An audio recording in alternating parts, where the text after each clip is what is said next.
Pode ir começando, Pedro. O pessoal vai Tá entrando. bem,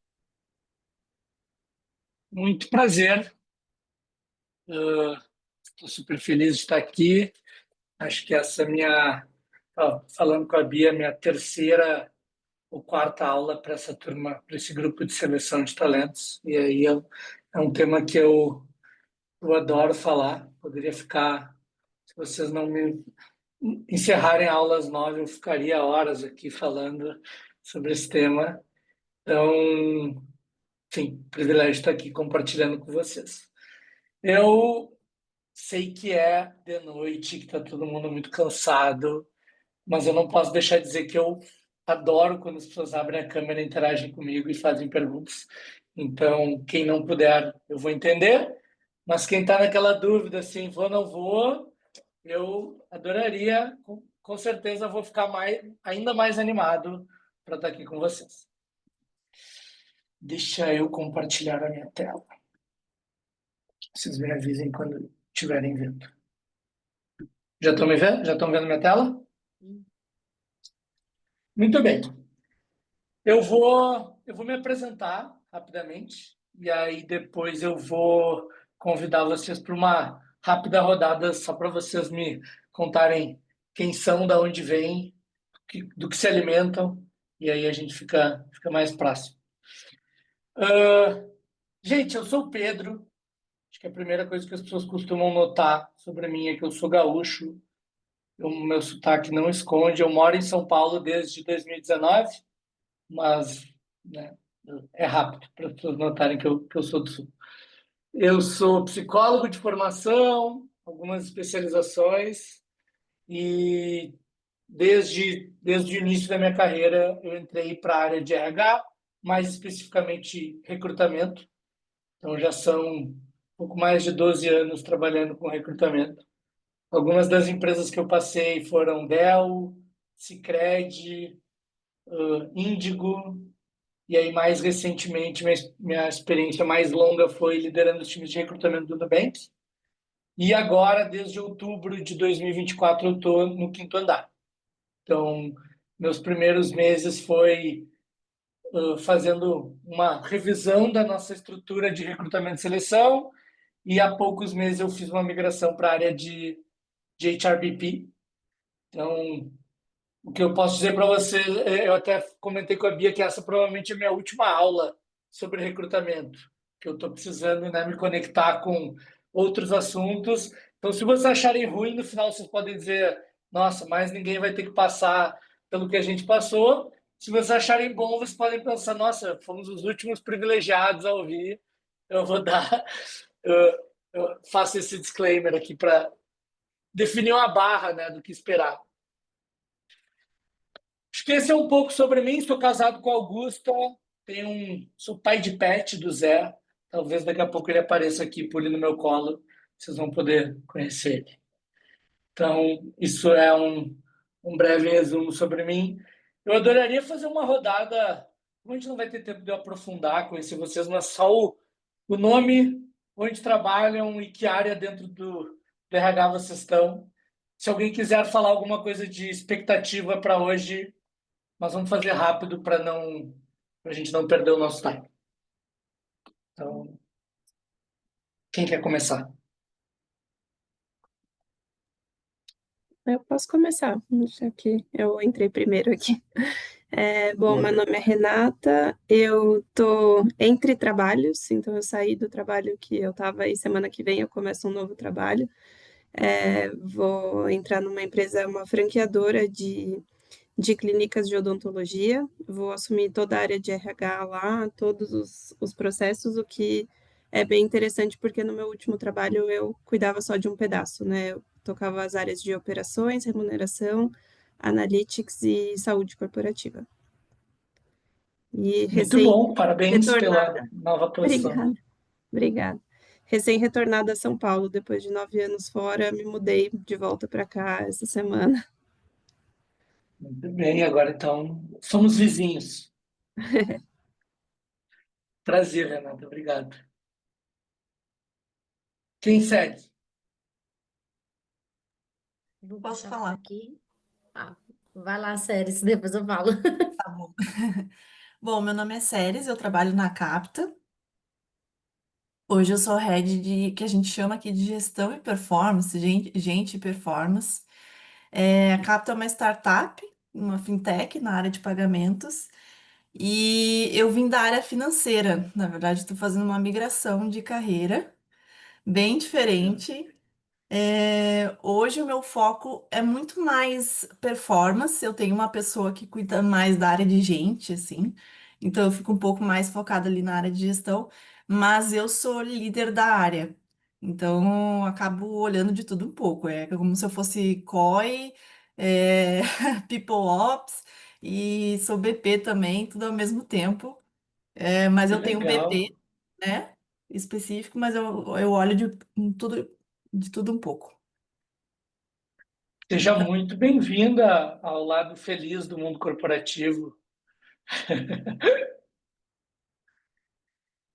Quem vem? Vou falar rapidinho, depois a Laura que já tá com a mãozinha levantada aí.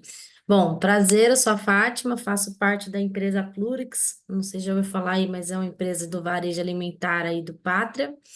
Hoje aqui eu tenho um desafio de ser BP e também a parte de seleção. Hoje está dentro dessa cadeira aí recentemente, dentro da Alguém para estrutura. não me Já deixar passei. mentir. Não, não vou deixar você mentir, não. Muito bom. Mas é isso, prazer. Vamos lá, vou me apresentar. Eu sou a Laura, eu faço parte da Thomson Reuters, estou na Thomson Reuters há 4 anos e meio já, o tempo voa.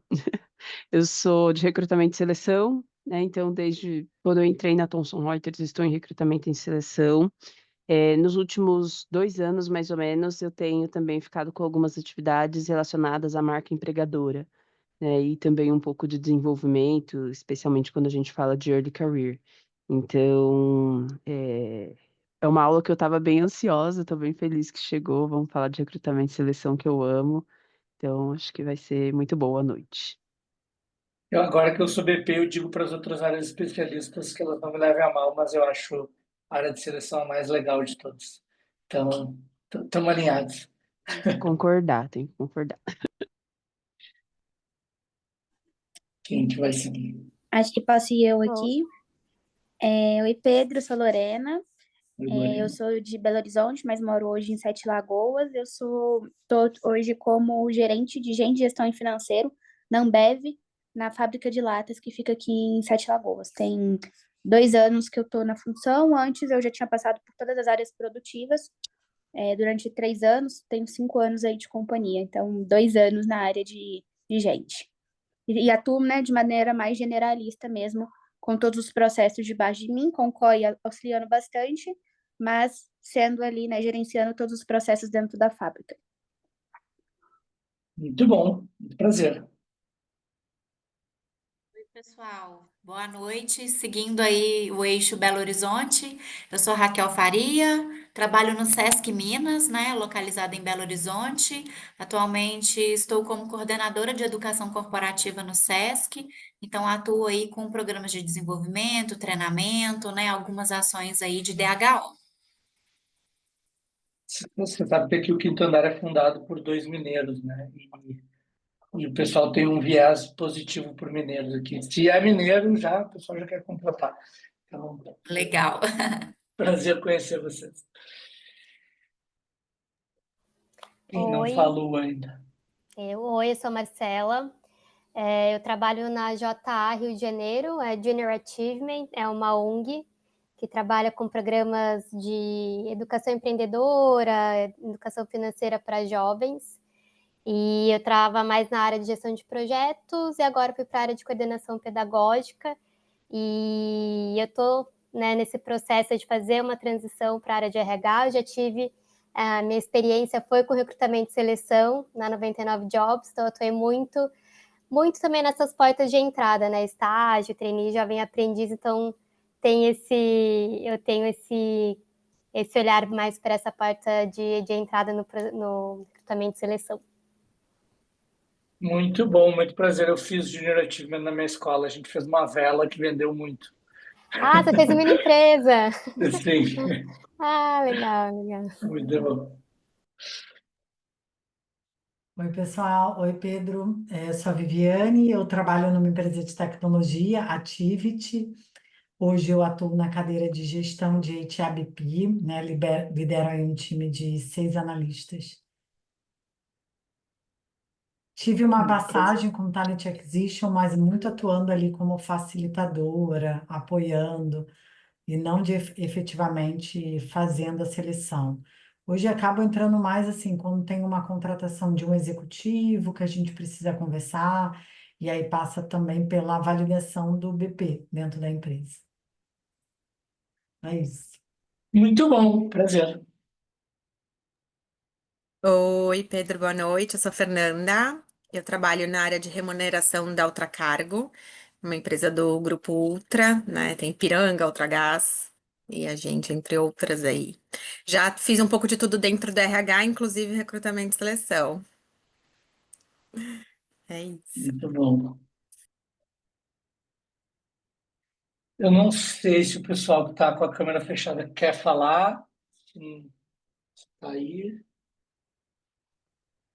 Oi, Pedro, boa noite. Eu vou falar, eu tô no trânsito, então por isso que eu tô com a câmera fechada, tá tudo escuro. São Paulo hoje tá difícil. Mas eu vou pegar o gancho da Fê, a gente trabalha na mesma empresa. Aqui eu estou como coordenadora de desenvolvimento e cultura, então olho para a universidade corporativa, para talentos e cultura, né? E acho que tem a pergunta dos desafios, acho que é isso, se eu entendi, porque eu entrei um pouquinho atrasada. Acho que a gente tem os desafios que são gerais aí do mercado em relação a como preparar as lideranças para, enfim, para as mudanças, né? Para a mudança de estratégia, para que eles sustentem aí toda essa mudança através da cultura. E eu nunca vivi nada de TA, assim, né? Então, essa aula vai ser bem enriquecedora, acredito. Muito bom. Mais alguém quer se apresentar?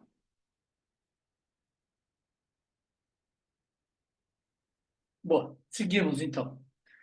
Gente, vamos lá. Como que a minha ideia nessas próximas quase 2 horas é contar um pouquinho do que eu aprendi nesses últimos 12 anos, de o que diferencia empresas que fazem da área de recrutamento e seleção o seu diferencial competitivo daquelas pessoas que só fazem recrutamento e seleção. Então, acho que, né, eu tentei tornar esse workshop o mais prático possível, baseado em exemplos. Eu tenho certeza que se vocês forem no YouTube vai ter 1 milhão de conteúdos, qualquer um dessas ferramentas de AI, alguém já deve ter condensado várias boas práticas, mas aqui eu quero contar um pouco do que eu vi, o que deu certo, o que não deu certo. Eu sempre digo, tem uma atividade que eu planejei para o final, mas para mim, mais se a gente chegar no final e tiver passado o tempo com as perguntas de vocês, tá tudo bem, porque eu acho que daí que foi rico, a gente foi, né? Me interrompam, não esperem no final. Eu adoro quando as pessoas discordam de alguma coisa que eu falei. Então, se você falar uma coisa, você fala, Pedro, eu penso diferente, eu acho que é um bom exercício para a gente ir aprendendo. Eu também estou aqui para aprender, por isso que eu dou aula. Então, sempre um privilégio para mim estar conhecendo pessoas de diferentes segmentos. O que eu tenho para dizer não é verdade absoluta, então, esse é um disclaimer que eu gosto de fazer. Beleza? Alguém já discorda de alguma coisa até aqui? Estamos alinhados. Então, só recapitulando, então a ideia, eu vou ir falando, eu vou trazendo algumas perguntas, já no próximo slide eu trago uma pergunta e eu adoraria que vocês participassem. Então, levantem a mão, falem e a gente vai construindo junto. No final, vou fazer uma atividadezinha para a gente tentar recapitular tudo que foi dito. Mas acho que essa é a minha primeira pergunta que eu queria ouvir de vocês. O que vocês entendem pela experiência, percepção, que diferencia um bom de um mau processo de recrutamento e seleção?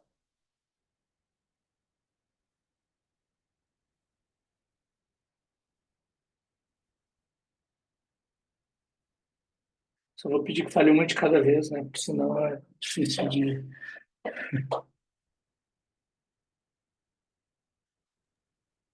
Um Ah, bom. posso. Bom, Pode ir, ah, Silvana, quer pode ir. falar? Pode falar. Não, não, pode ir. Eu vou falar da minha pouca experiência que eu tô tendo, né? Que eu troquei de área no início desse ano. Um bom processo de recrutamento e seleção, ele tem as etapas muito bem definidas antes da abertura da vaga. Um péssimo processo de recrutamento e seleção não tem essas etapas muito bem definidas junto com a área que vai receber essa pessoa. Então, um problema que eu tenho aqui, por exemplo, são líderes que no meio do processo de recrutamento e seleção decidem adicionar uma nova etapa, adicionar um case que não está pronto, alguma coisa assim, e a gente demora muito mais tempo para trazer a pessoa, ou tem pessoas que já estão no meio do processo, e, enfim, isso é muito ruim. Muito bom, acho que eu vou falar bastante sobre isso nos próximos slides. Diga lá, Camila.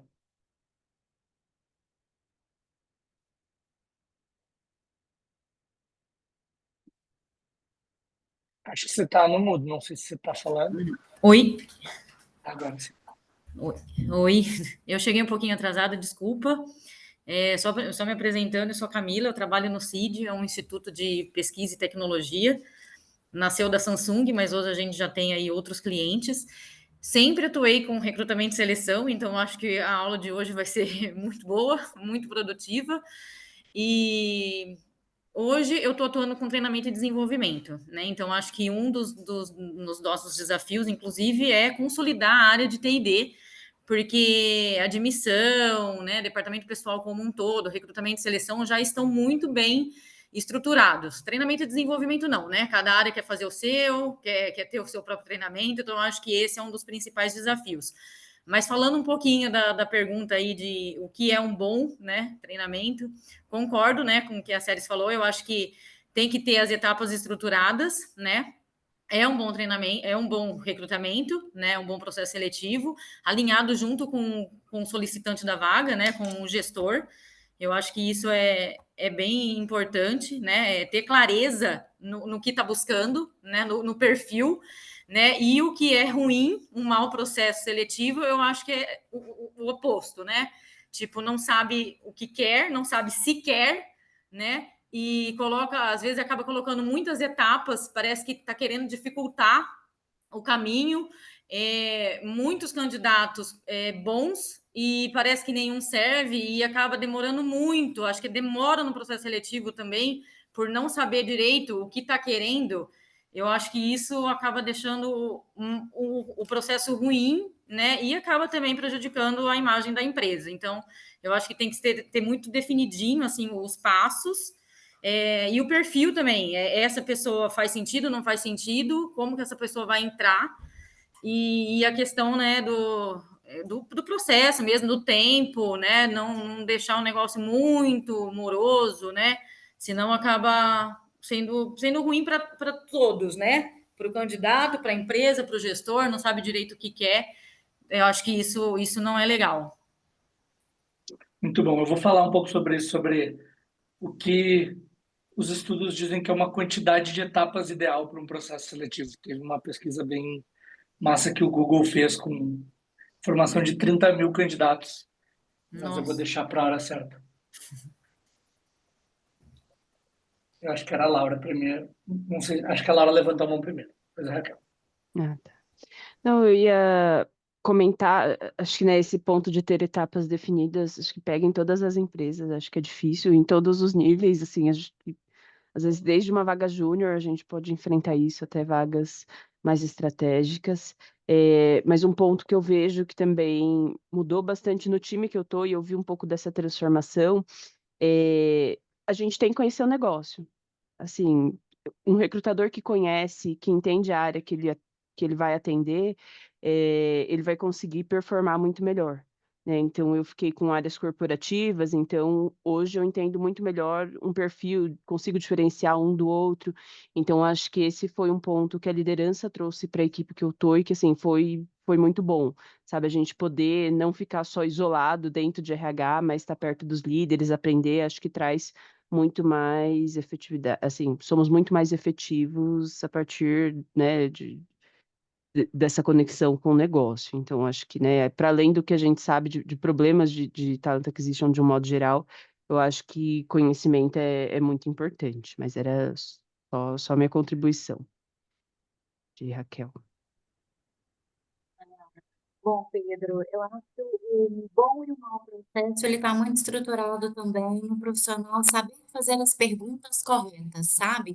Então, eu acho que o analista de seleção, ele fazer as perguntas corretas para o gestor, para ele entender também qual que é a expectativa, entender o cenário, entender inclusive a composição das outras pessoas que também compõem aquele time, porque quando você está recebendo uma pessoa, tem a conexão com o trabalho, mas também tem a conexão com todo o time. E fazer as perguntas corretas também, acho que na execução do próprio processo seletivo, de forma que a gente consiga extrair do candidato a pretensão dele, o conhecimento, se tem afinidade, inclusive, com a cultura da empresa. Então, acho que estruturar todo o processo em perguntas assertivas vai reduzir o turnover. Eu acho que o maior impacto do bom e do mau processo, né, de seleção é justamente esse TO.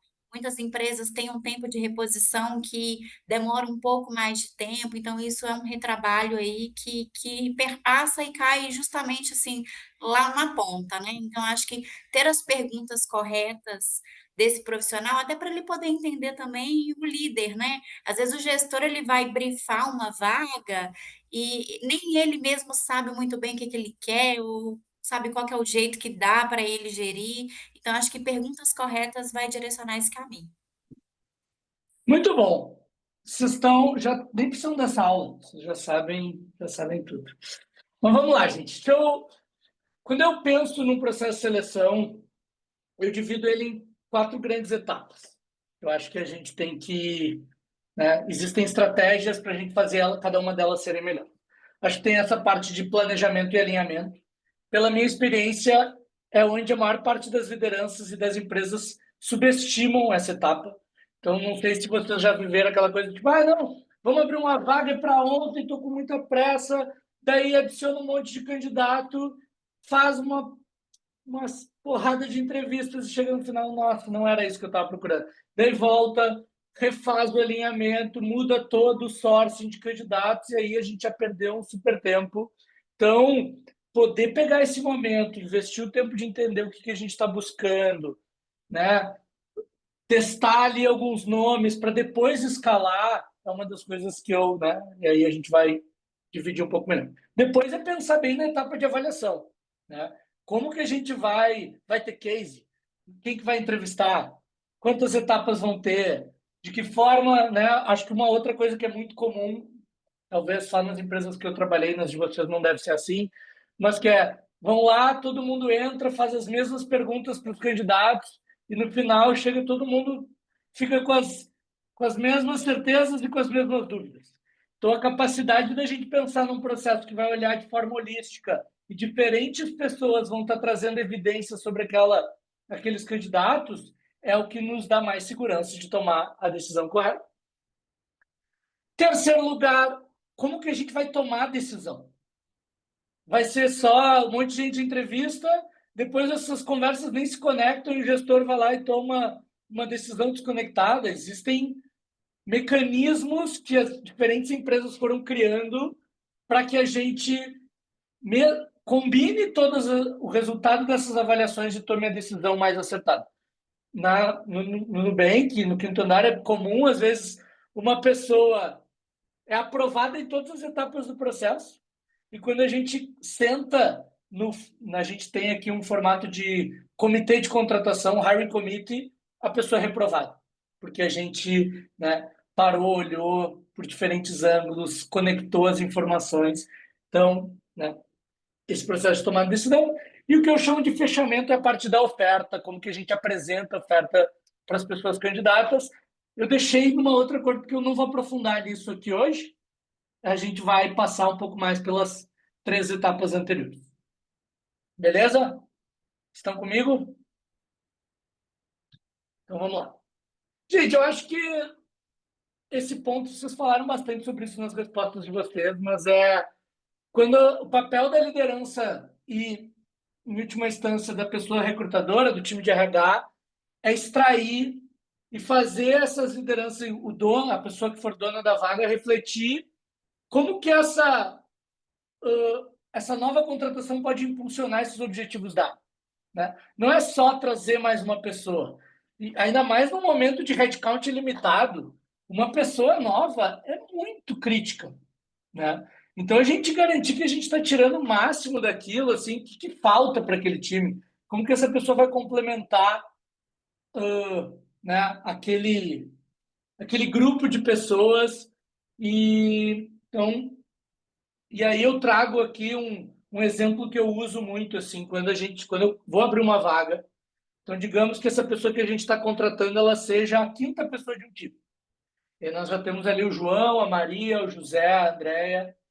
E aí eu costumo quebrar aquelas competências que são necessárias para aquela área, o que aquela pessoa, o que aquela liderança está dizendo, e faço um mapeamento de como está essa distribuição, né? Então, quando a gente olha esse quadro aqui, a gente está vendo que é um time.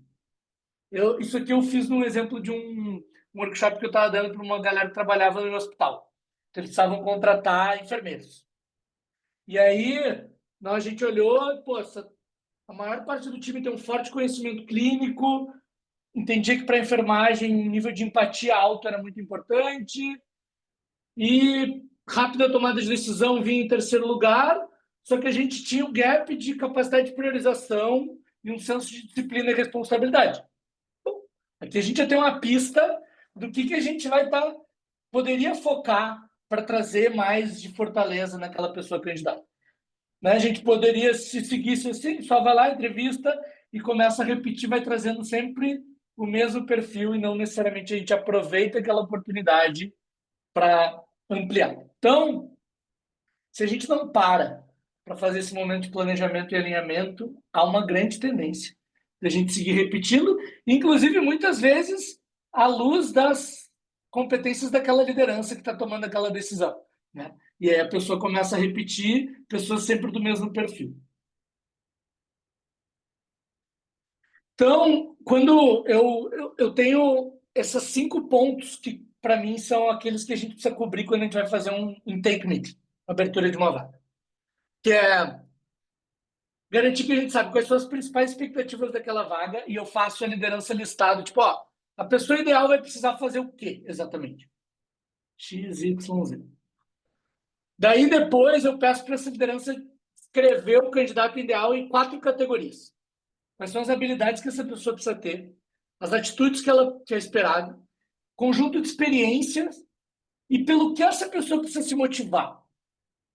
Eu acho que esse também é um ponto que às vezes a gente, né, vai lá e procura uma pessoa com experiências específicas, mas às vezes, né, o que a gente tem para oferecer não é o que a pessoa se motiva ou que está buscando para a carreira dela.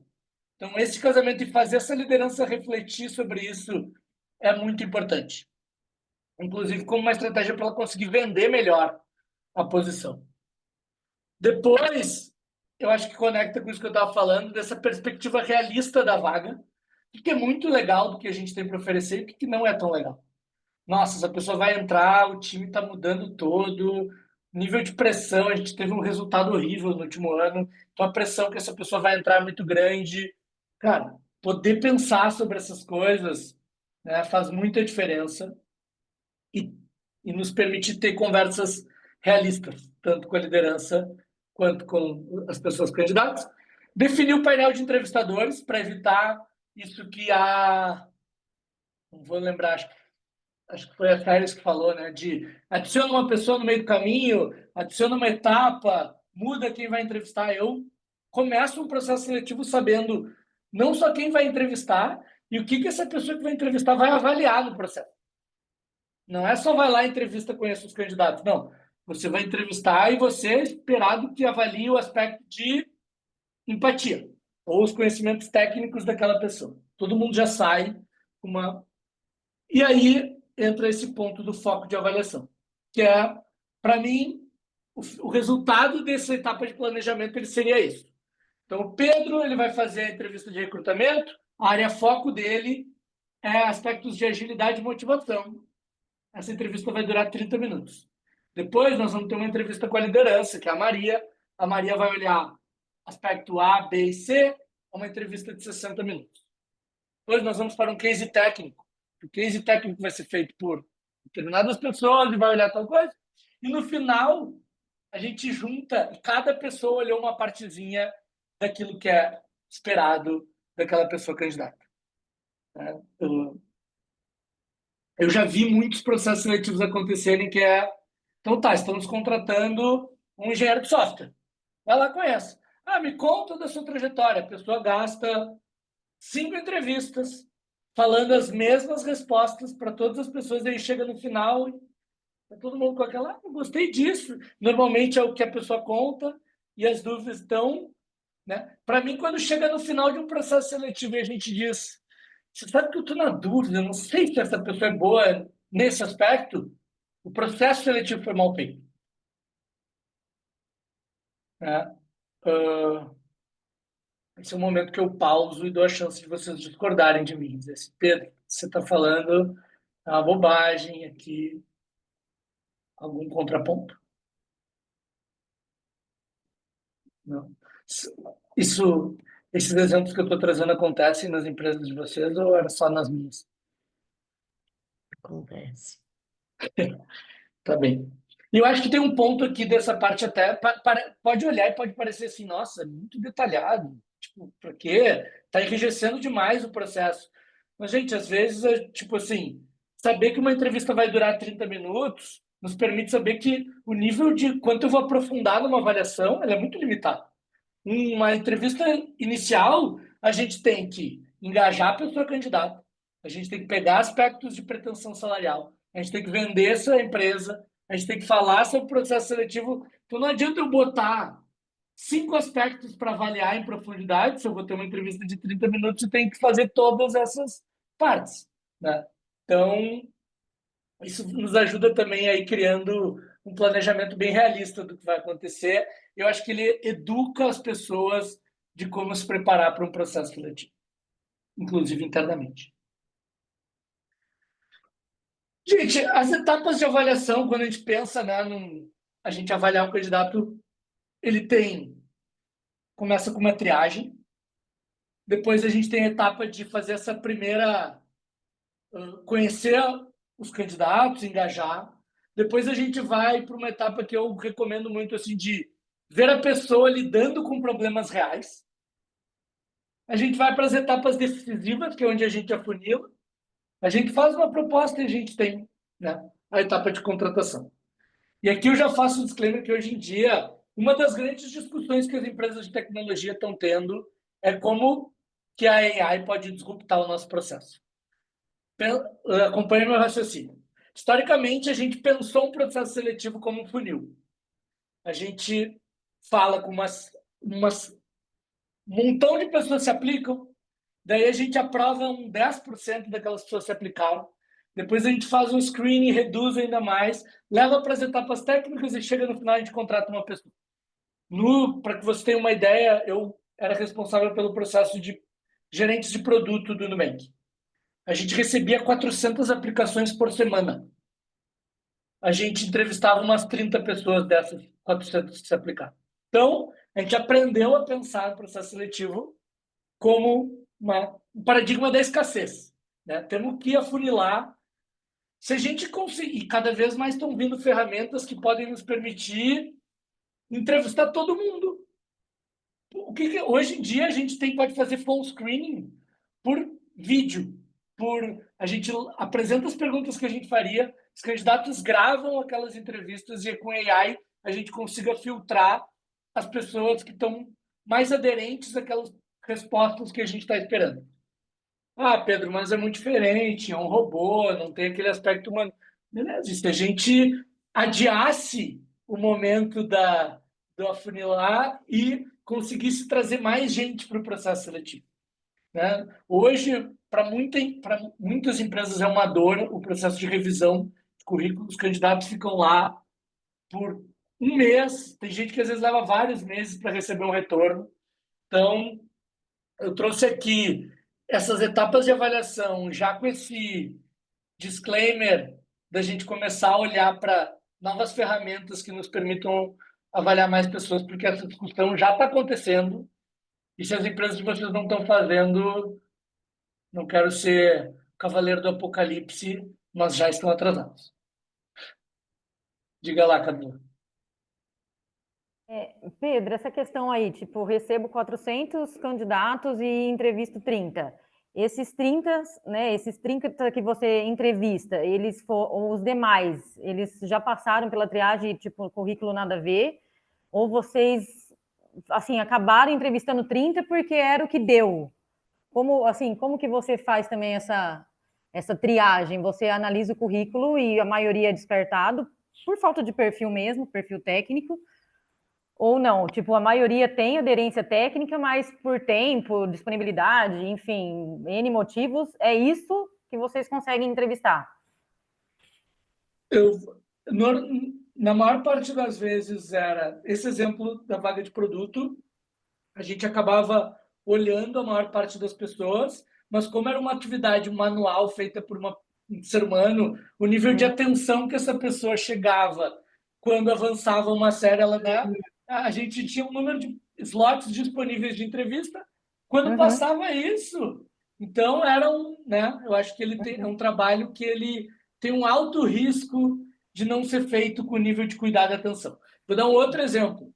Recentemente, a gente fez um processo seletivo para um programa de estágio no Quinto Andar.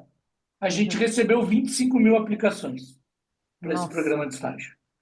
E a gente não olha com atenção 25 mil, não tinha a ferramenta para fazer isso de uma forma. A gente até colocou umas que a gente chama de knockout questions, que era a pessoa que não tinha tal formação. Mas, no final das contas, o que a gente fez foi selecionar por uma série de universidades que nos interessavam mais, um processo cheio de viés, que foi a forma que a gente fez para chegar num número menor de pessoas. Cara, imagina se a gente pudesse ter uma outra forma de não precisar ser um ser humano olhando caso a caso e eu pudesse ter filtros bem mais flexíveis. Exato. Eu tenho certeza que daqueles 25 mil pessoas tinha muita gente boa que não estava nas universidades que eram critério e a gente não olhou e não conheceu essa pessoa. Sim. Então, eu acho que é isso, assim. E poder pensar de que forma as empresas de vocês estão fazendo esses filtros e definindo como esse funil vai se comportar e ser intencional na maneira como vocês querem fazer é muito importante. Sim. Então, eu trouxe aqui uma série de exemplos. Eu acho que um ponto que eu quero já trazer para vocês, assim, para mim, tem uma pesquisa que foi feita que ela pegava e ranqueava quais eram as técnicas de entrevista que aumentavam a chance da gente ser bem-sucedido numa decisão de recrutamento. Essa pesquisa também mostrava que o melhor que você pode prever a performance de uma pessoa, ela estava em torno de 70% de precisão. Sempre tem um 30% do imponderável. Né? Mas ela dizia que as duas coisas que mais aumentavam a chance era processos estruturados onde todo mundo seguia as mesmas etapas e as pessoas cada entrevista era bem definida, isso era responsável por um 30% de previsibilidade, e outros 40% era aplicar uma etapa de business case, onde a pessoa candidata era convidada a vivenciar na prática o que ela faria. Então, se a pessoa vai ser um engenheiro de software, convidá-la para codar, convidá-la para fazer um exercício de arquitetura. Se a pessoa vai ser um gerente de produto, dá um desafio de produto parecido com aquilo que ela vai viver e ver como ela opera na prática. Então, se querem uma dica assim, do tipo, o que eu posso fazer diferente no meu processo seletivo, caso não estejam fazendo, processos estandarizados e estruturados em uma etapa de live case.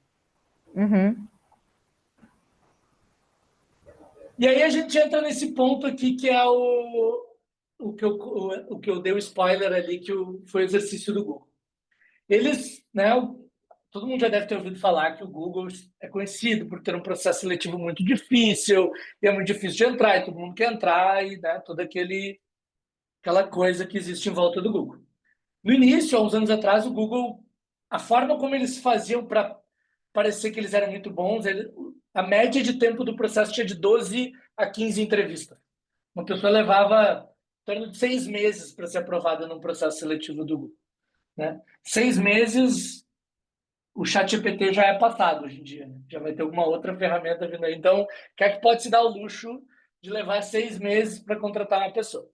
E aí eles pegaram, estudaram informação de 30 mil candidatos que tinham sido avaliados nos processos deles nos últimos anos, e eles entenderam que depois da quarta entrevista, a chance do resultado mudar era praticamente nulo.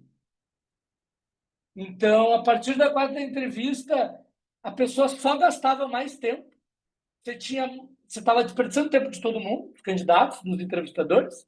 Você tinha mais chance de perder aquela pessoa candidata para uma outra empresa. E ela não, né, não te dava nada. Então, eles foram bastante intencionais no que são essas 4 etapas. E, né, hoje, raros processos vocês vão ver que tenham mais 4 etapas. As pessoas me perguntam assim, tá, Pedro, o que é isso? Então, você está me dizendo que tem... Para mim, se o processo seletivo tem menos de 3 etapas, eu acho pouco. E acho que vocês têm que se perguntar se estão fazendo um processo robusto o suficiente. Se ele tiver mais de 5 etapas, talvez vocês estejam gastando o tempo desnecessário. Essa é meu statement aqui sobre esse slide. Alguém tem algum exemplo diferente, algum processo, algum caso de alguma empresa que mais ou menos está alinhado com o que vocês têm feito? Assim, tá muito alinhado com o que eu faço, mas é o que eu até coloquei no chat, assim, quando você pega perfis como, por exemplo, o desenvolvedor, às vezes é muito difícil colocar ele no business case, né? Então, acho que isso dá um pre-work, qualquer coisa assim. Então, às vezes, ao invés de fazer um business case, a gente faz entrevista técnica, mesmo não sendo ideal. Quando a gente fala de outras posições, sei lá, em marketing, em vendas, é muito mais fácil de chegar, né, e de não perder pessoas nesse processo. A gente fez um processo grande, mas isso também já tem algum tempo, foi na época que estava né, o mercado de tecnologia estava um pouco pior. Mas assim, a gente tinha uma perda de 50%, 60% dos candidatos na etapa de business case. E não porque a gente reprovava só, mas muitos não queriam fazer, né? E tinham empresas contratando sem fazer. Então, acho que eu sei que tecnologia é meio que um mundo à parte, mas business case é legal, mas nem sempre é possível, né? Eu acho que essa é uma excelente discussão. Eu acho que, primeiro de tudo, passa por uma questão de marca empregadora, e aí eu posso...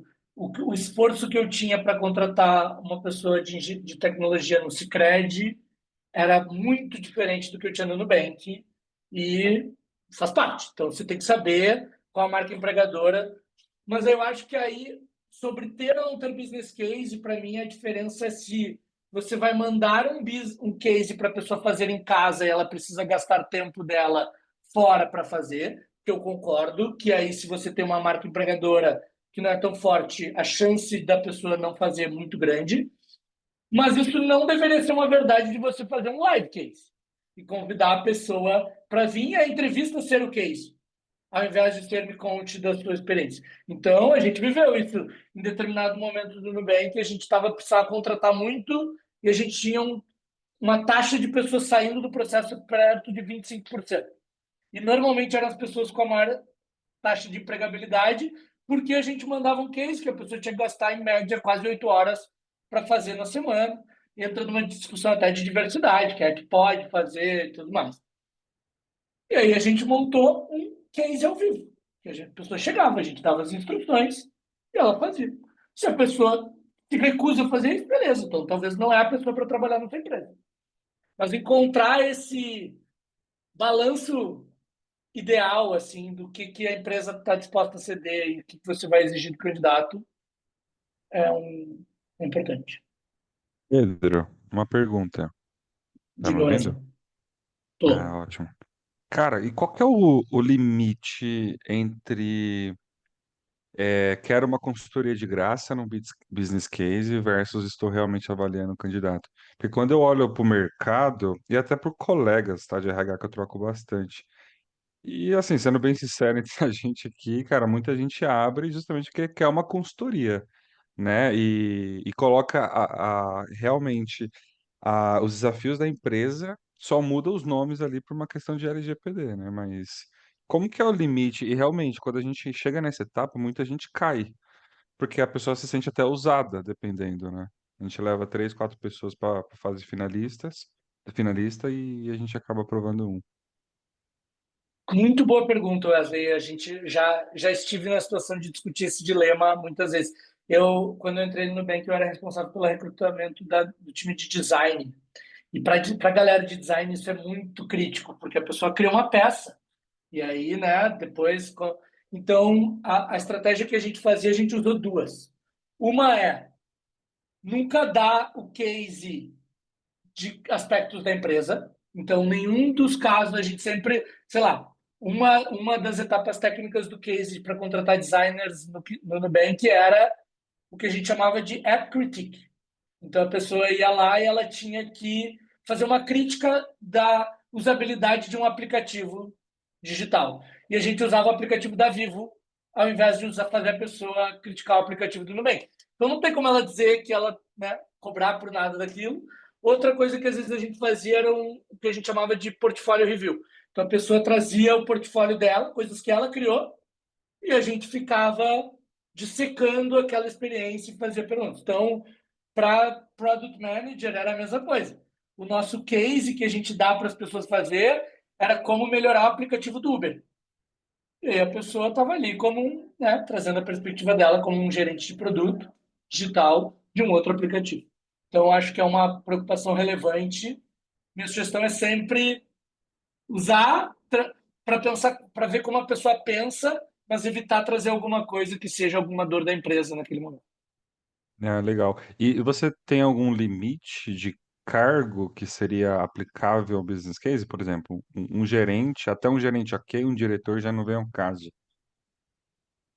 Cara, eu vou dar minha opinião pessoal. E o que a gente fazia no Nubank, o C-level fazia case.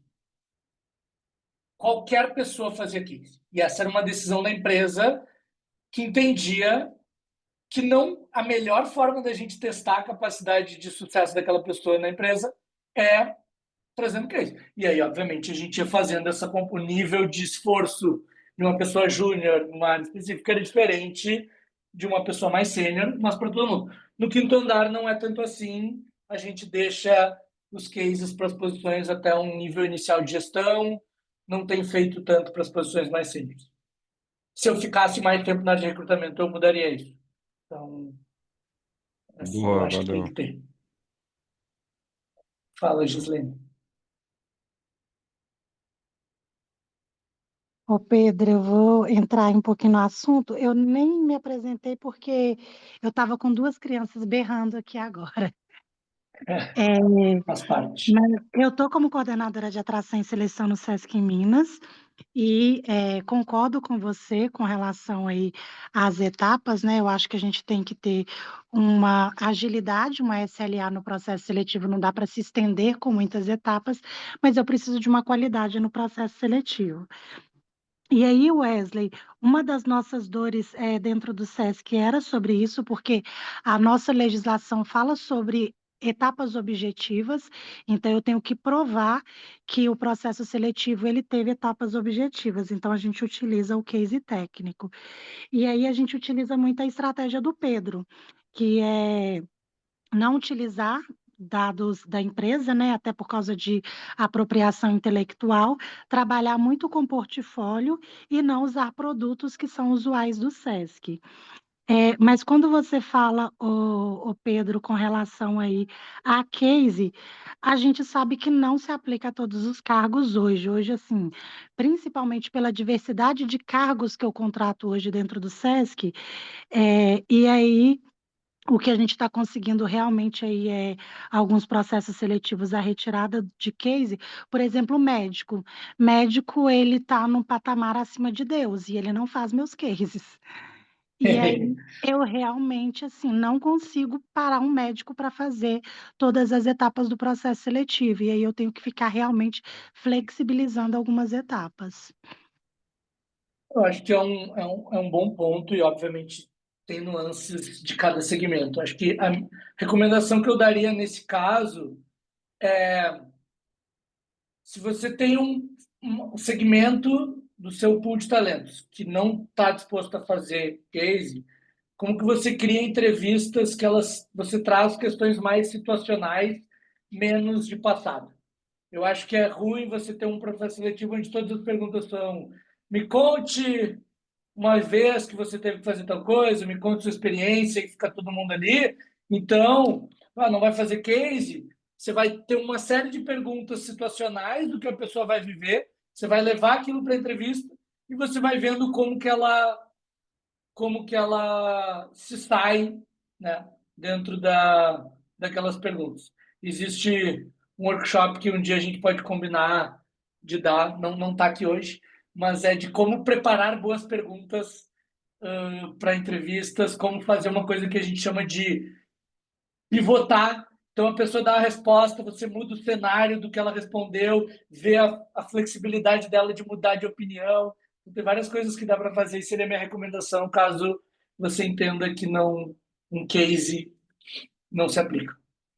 Mas um bom ponto. Vamos seguir. Eu tinha falado para quem estava aqui no início que também um dos pontos que é importante as empresas pensarem é como que vai ser a tomada de decisão, né? Então, a gente falou até aqui como eu faço um bom processo seletivo, quantidade de etapas e tudo mais. Beleza, tem uma série de pessoas candidatas que supostamente passaram no meu processo. Como que eu sei que eu tenho que contratar? É só meramente a pessoa ter sido aprovada em todas as etapas? É um sim, vamos lá, vamos para a oferta? No meu ponto de vista, não. Eu estou trazendo aqui 4 modelos que eles são bem comuns em empresas de tecnologia. E aí vocês podem pensar assim, mas isso só se aplica em empresas de tecnologia. Eu discordo. Eu acho que isso dá para fazer em qualquer empresa, basta ter intencionalidade, querer fazer.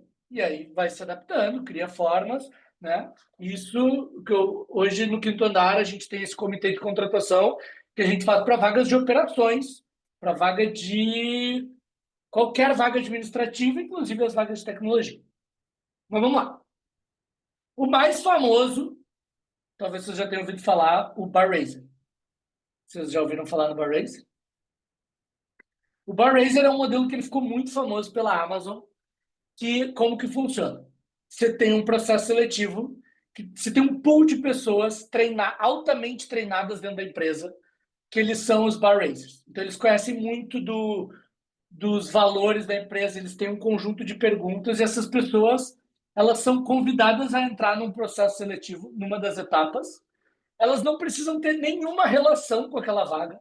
Então, pode ser um engenheiro de software entrevistando uma pessoa de finanças, uma pessoa de logística entrevistando uma pessoa de produto. Ela entra lá para garantir que a pessoa que está sendo contratada ela é melhor do que pelo menos 50% daquele pool de talentos. Então, ela vai fazer umas perguntas de valores e aí, no final, essa pessoa tem poder de veto sobre uma contratação. Eles fizeram isso para garantir que eles trazem pessoas com forte alinhamento cultural e que eles se protegem da urgência de uma liderança de que precisa fechar uma vaga porque precisa. Então, essa pessoa ela entra sem pressão nenhuma de contratar por contratar. E aí ela tem, né, recebe um poder de veto. Ela é boa para manter qualidade e consistência quando você está querendo escalar uma empresa.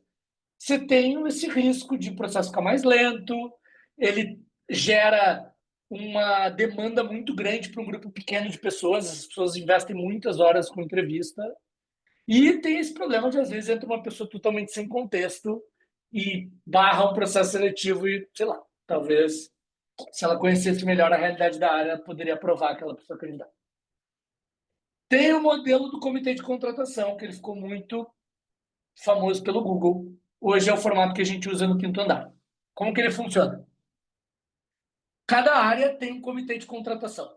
Ele é formado por umas 5 pessoas, 5 a 6 pessoas, normalmente pessoas muito sênior, muito experientes dentro da empresa e que são legitimadas para tomar todas as decisões de recrutamento da empresa, daquela área. Então, o painel de entrevistadores entrevista, todo mundo escreve um resumo, um feedback daquela entrevista escrito com muitos detalhes. Aquele comitê se reúne uma vez por semana, lê o dossiê que foi escrito sobre aquele candidato e só aquelas pessoas decidem se a pessoa é contratada ou não a partir do dossiê. O gestor tem um nível baixíssimo de influência se a pessoa vai ser contratada ou não. O que ela tem que fazer é garantir que aquele feedback está bem escrito e trouxe as evidências necessárias.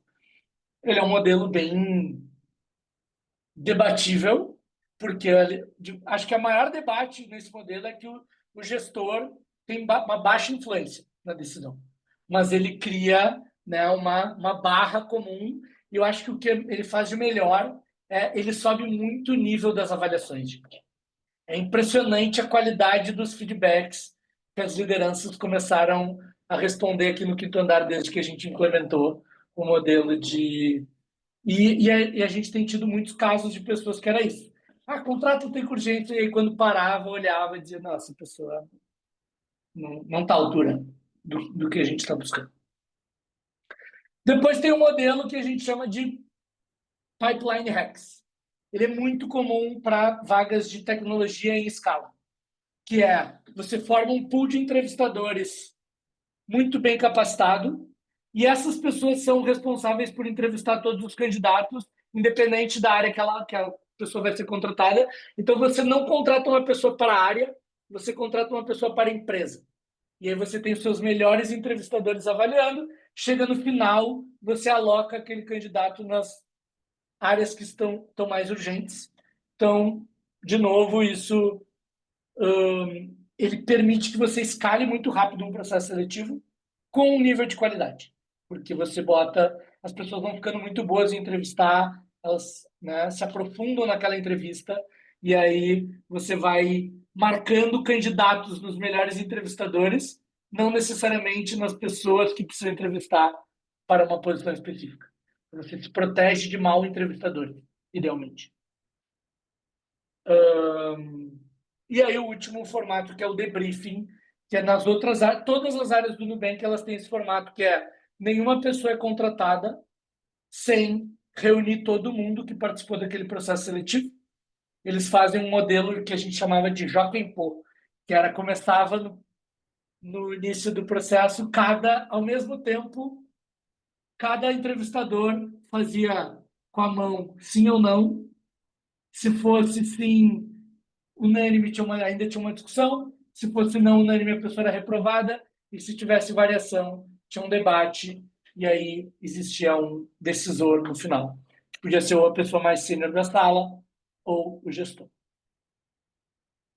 que eu quero dizer aqui, gente, existem vários modelos. Cada um desses modelos tem prós e contras. Mas eles são bons modelos para você criar uma camada extra de proteção, de mecanismos de qualidade no processo seletivo. Eu acho que essa é a minha provocação aqui, de vocês pensar o que nível de proteção vocês têm no processo seletivo, de que a gente está tomando as melhores decisões de recrutamento. Ô, Pedro, Diga. esse comitê de contratação, só para eu entender aqui, porque lá onde eu estou não tem, obviamente, né, o comitê de contratação.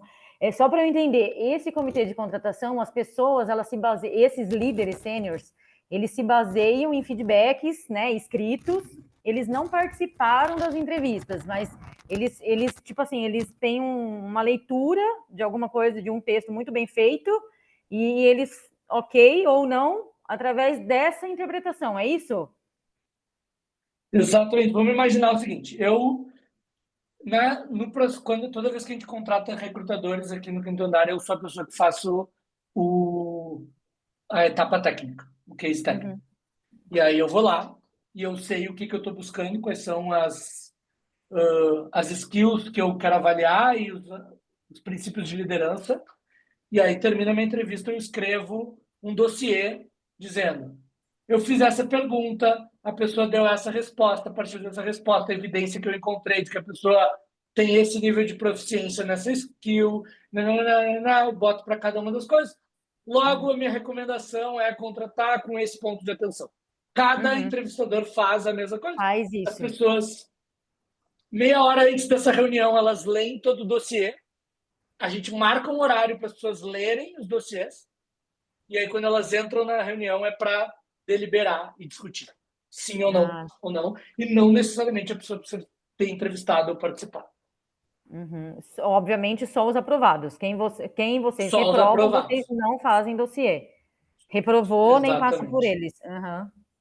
Pode ser de alguém que chegou com uma certa dúvida, tipo, uma etapa ficou mais em dúvida e tudo mais, mas as pessoas que vão sendo reprovadas ao longo do processo, não. Mas você podia pensar assim, tá, mas se a pessoa foi reprovada em todas as etapas, a chance dela ser reprovada, hoje, somente 75% das pessoas que chegam no comitê são aprovadas. A gente ainda reprova 25% das pessoas. Nossa. E daí, se um das pessoas do comitê, se você conhece o entrevistado, você não participa do comitê. Para aquele caso, Você pode participar. Inclusive, a gente valoriza quando a pessoa tem alguma referência. Ah, tá. Tudo bem. E às vezes acontece de, por acaso, algum membro do comitê ter entrevistado. Pode acontecer. Tá. Né? Não significa... Inclusive, os nossos membros do comitê deveriam ser nossos melhores entrevistadores. Essas pessoas vão participar, eventualmente. Sim, legal. Mais alguma dúvida aqui?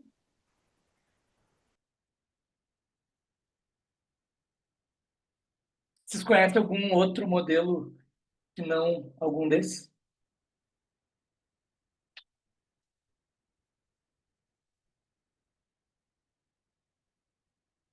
Estou assumindo que não.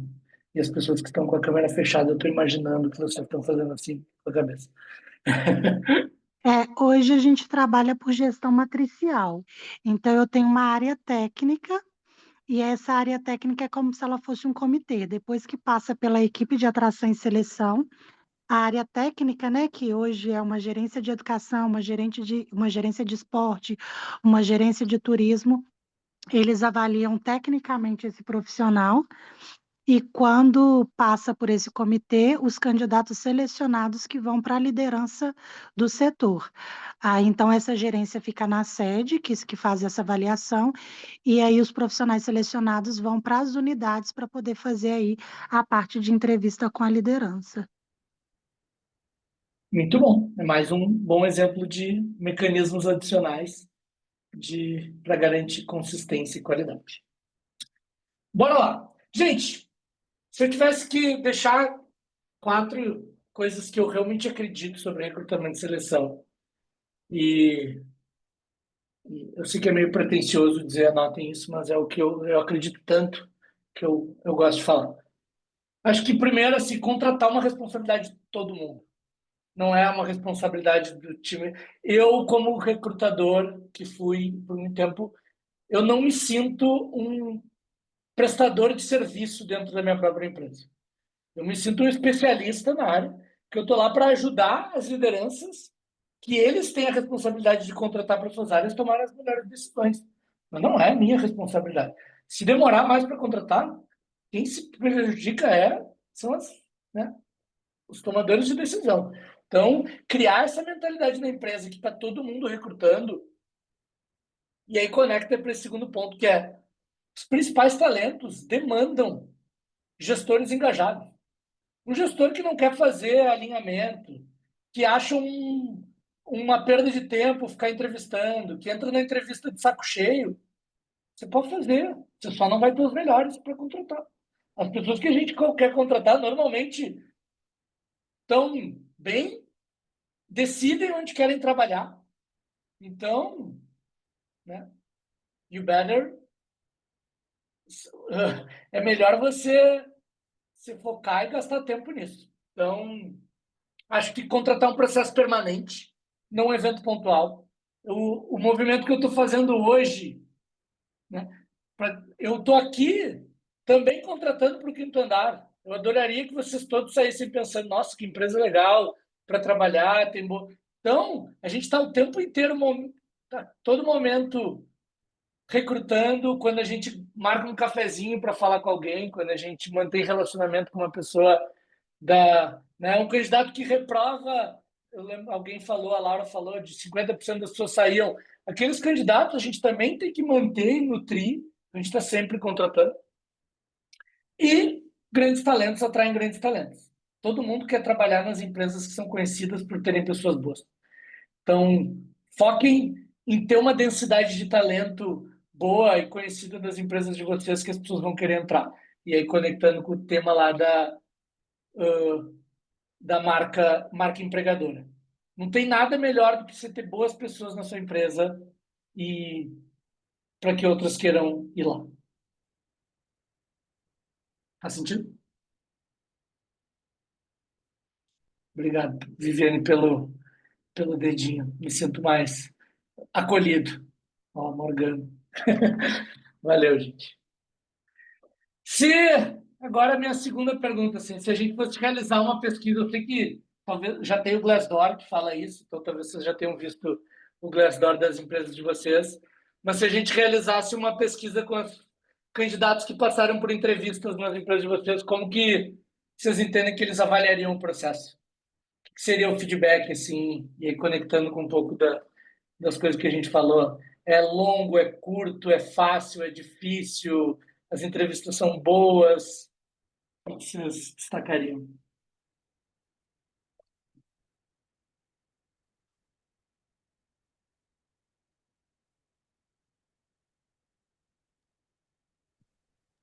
Vou puxar aqui pra lá. Pode vai, Morgana. Eu acho que eu tive um processo, olhando para mim, falar para mim, depois eu falar de um geral.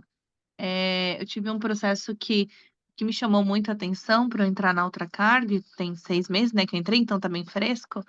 É, o cuidado no acompanhamento. Eu estava saindo de uma outra empresa, então tinha ali umas questões importantes para mim em relação à cultura, em relação ao desafio, e eu senti que todo o processo foi muito claro, o desafio foi muito claro, e como foi época de Natal, eu não fiquei desassistida. Então, assim, toda semana a pessoa, né, de TA estava ali se fazendo presente, falando um pouco do status, estamos caminhando, estamos no jogo, assim, então eu fiquei bem tranquila em relação a isso.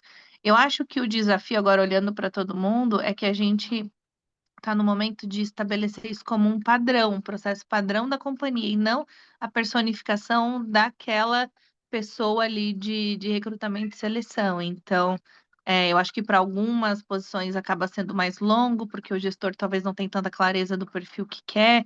Então, a gente está, assim, acho que nesse momento de olhar, inclusive a gente está nesse momento de desenhar uma política, até de recrutamento interno também, para olhar com padronização, sabe? Para não ser de fato experiências diferentes. Eu sinto que eu tive uma experiência mais privilegiada nesse sentido do que o geral. Muito bom. Acho que essa parte, gente, da experiência do candidato é muito importante. Se ser intencional, pensar na fluidez, na transparência, na cadência de comunicação. Nossa, isso faz muita diferença. E eu acho que tem um ponto aqui que a gente se acostumou tanto com processos seletivos ruins, que às vezes a gente nem se dá conta de quão ruim pode ser, até você passar por uma experiência boa, né? Então, excelente ponto. Mais alguma contribuição?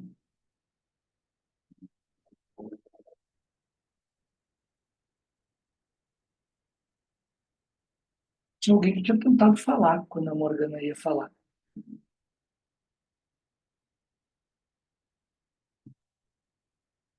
Acho que fui eu.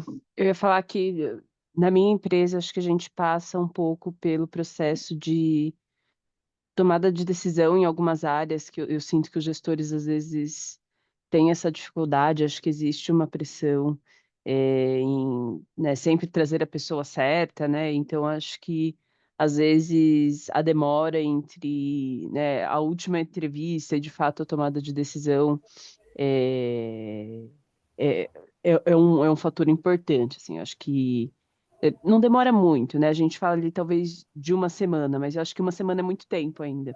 Eu acho que o tempo no processo seletivo é algo que a gente tem que cuidar muito, né? Eu sei que você falou bastante de business case, mas eu não amo business case. Então, eu prefiro normalmente entrevistas técnicas, né? Então, fazer ali ao vivo, porque é isso, você também não pode dar business case de um dia para o outro. E às vezes você, sei lá, dá um final de semana, você perde uma semana inteira com o candidato. Então, assim, na minha empresa, acho que eu sinto isso, assim, eu gosto que, para mim, um bom processo é algo em 15 dias, sabe? A partir de uma primeira entrevista até uma última, 15 dias, assim, no máximo. Mas às vezes demora mais, né? E às vezes porque a pessoa gostou, mas eu quero que esse fulano fale. Então, acho que tempo, para mim, é o principal ponto de dor. Né? E ao mesmo tempo você tem que entender o lado do gestor de, putz, né? Também não vou forçar essa pessoa a contratar alguém ou eliminar uma etapa. Então, acho que é sempre algo complicado. Acho que tempo, para mim, é o principal fator hoje. Eu acho um excelente ponto e eu concordo que o business case é bastante debatível, controverso. E eu acho que esse ponto do tempo que ele vai levar, ele é bem importante. Mas para mim, o número mágico, o processo seletivo nas empresas que eu trabalhei, né? E aí cada empresa tem uma velocidade, uma dinâmica específica, né? Eu trabalhei em operação de estacionamento, o processo tinha que ser muito rápido, mas nas empresas de tecnologia, eu diria que se um processo ficar entre 30 e 45 dias, está saudável. Essa é o número que eu tenho, que quando eu liderava times de recrutamento, eu olhava. A partir de 45 dias, liga o alerta, você tem risco de perder as pessoas e tudo mais, um mercado competitivo. Se um processo de 30 dias, eu acho que ele é bem ágil. Né? Então, enfim, mas daí cada um sabe onde aperta o calo. Bom, vamos seguir. Eu ia Desculpa. falar isso, que a Laura Carolina. ia ter microinfartos aqui no SESC, porque a nossa média é 45, 48 dias. Uma semana também, nossa. É que eu trabalho em posições de vendas. A minha meta é 0 dias aberta, né? Porque Nossa. quando não tem um vendedor, a gente não está vendendo. Mas, assim, outras posições, a meta é 45 dias. Então, entendo, assim, entendo. E, de fato, é difícil você priorizar a agenda de todo mundo. Aí, meu trabalho é ser a chata que pede prioridade na entrevista. Mas pela área que eu trabalho. E essa questão da pesquisa, Pedro, eu concordo com a Morgana. Eu acho assim, se a gente entrevistasse os candidatos que já passaram por entrevista lá, eu acho que alguns falariam bem, é rápido, foi bacana, foi acolhedor, logo eu já tive aprovação, mas acho que em contrapartida, alguns falariam, demora, o feedback demorou, eu achei que eu fosse aprovado e não foi. Fiquei, e a vaga congelou. Então, eu acho que tem várias respostas aí. E o principal é que, assim, o cadastro, né? O cadastro ser demorado já dá uma impactada no processo seletivo. Hoje a gente usa GUP, aí tem 500 milhões de etapas para preencher o currículo, daí as pessoas, mas eu já tenho o LinkedIn, por que a GUP não puxa tudo do LinkedIn? Seria o melhor dos mundos, mas a pessoa tem que preencher campo por campo, e daí isso já dá uma desanimada. Eu odeio a GUP. Por que vocês têm a GUP? E o processo seletivo começa na GUP, né? O currículo tem que estar lá, a vaga tem que estar lá, a gente faz a triagem por lá. Mas é isso, né? Eu acho que a gente tem que tentar ser o mais ágil possível, né? E fazendo as etapas necessárias. Mas tem uns que amam e tem uns que vão falar, não gostei, né? Então, acho que depende muito, acho que eu concordo com a Morgana, depende do gestor, mas tem que ser uma coisa padrão, né? Não pode ser várias empresas dentro de uma empresa, né? A pessoa X me tratou super bem, a área X excelente, a área Y, que depois eu fiz um outro processo, nada a ver. Então, acho que tem que padronizar para ser tudo referente a uma empresa, né? Muito bom, muito bom. Um dia eu vou dedicar algumas horas para entender que rolou. A GUP virou quase como um ser vivo, assim, que as pessoas têm. Nunca vi as pessoas terem tanta opinião sobre um ATS, ATS, mas, enfim, depois outro dia a gente pode falar sobre isso. Vamos seguir. Eu já estou começando a ficar preocupado com o meu tempo. Mas, gente, eu acho que, né, aquela premissa básica, o que não puder ser medido não pode ser gerenciado. Então, gente, não tem desculpa para a gente não olhar, metrificar todo o nosso processo, saber qual que é a taxa de conversão por etapa, né? A gente estava discutindo aqui tempo de fechamento e o tempo por etapa, sei lá.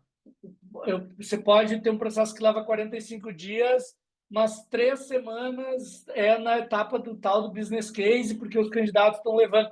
Vale a pena? Só que não tem que mudar. Poder, né? A gente no Nubank teve uma época que, por conta desses comitês que a gente foi criando, o processo levava 30 dias de etapas de avaliação e 20 dias para a gente tomar uma decisão. Cara, mas se a gente não estivesse metrificando por etapa, eu não ia saber isso. Então, né, olhar turnover de contratação, retroalimentar o processo seletivo está funcionando. Né? Eu cheguei aqui no quinto andar. Um dos principais motivos para a gente implementar o comitê de contratação no quinto andar é que a gente estava com uma taxa de turnover dos primeiros 6 meses altíssima nos últimos anos. E a gente falou, é inadmissível, nós vamos fazer o que tiver que fazer até resolver isso. E aí começamos a fazer um escrutínio enorme no processo e esse número já diminuiu bastante. Então, poder medir o NPS, o que os candidatos estão falando, taxa de desistência, né? A Laura usou o exemplo de 50% saindo. Você olha ali, cara, estou perdendo 50% dos candidatos porque as pessoas estão saindo. Tem que mudar. Não importa o quê, mas não pode, não é saudável num processo seletivo. Né? Acho que tem essa discussão de custo por contratação e discussões de diversidade de funil. Eu acho que essa é uma coisa que a gente tem que cada vez mais olhar como é que o nosso... Né? Teve uma das coisas que fez a gente mudar o nosso business case lá no Nubank, a gente começou a se dar conta que para um gênero específico e grupos subrepresentados, a taxa de pessoas saindo era maior. E a gente entendeu que, né, tinha uma correlação de diversidade, a gente foi mudando. Então, olhar para todas essas coisas é muito importante.